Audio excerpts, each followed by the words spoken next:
வகுப்பு தமிழ் இயல் 3 திருக்குறள் வாழ்வியல் பகுதி அப்படின்னு சொல்லலாம். இந்த வாழ்வியல் பகுதியிலேருந்து நம்மளுக்கு 2 மதிப்பெண் நம்மளுக்கு கிடைக்குது. கடைசி ஒரு வார்த்தையை கொடுத்துட்டு நம்மளுக்கு கேட்குறாங்க.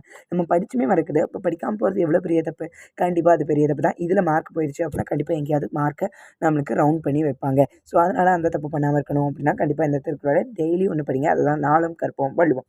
இந்த நாளும் கற்போம் வள்ளுவோம்ல ஆல்ரெடி நான் அன்பு மரம் முறை தனி வாழ்க்கை பண்பும் பயணம் அது பண்ணியிருக்கோம். இப்போ ரிவைஸ் பண்ணிடலாம்.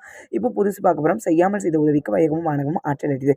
தான் ஓர் உதவியும் செய்யாதிருந்தும் உதவி செய்த ஒருவருக்கு மண்ணுலகும் விண்ணுலகமும் கைமாறாக கொடுத்தாலும் ஈடாகாது. அதாவது செய்யாமல் செய்த உதவி, அதாவது நம்ம ஏதோ ஒரு உதவி அவங்களுக்கு செய்யலை, பட் அவங்க நம்மளுக்கு ஒரு உதவி செஞ்சுருக்காங்க. அப்போது நம்மளே உதவி செய்யலை, அவங்களுக்கு உதவி செய்யணும்னு தோணியிருக்குல்ல, அப்போ அவங்களுக்கு மண்ணுலகத்தையும் சரி விண்ணையும் கொடுத்தாலும், அதாவது வானத்தை கொடுத்தாலும் சரி மண்ணை கொடுத்தாலும் சரி அவங்களுக்கு அது கைமாறாவே ஆகாது அப்படின்ட்டு இதில் சொல்லியிருக்கிறாங்க.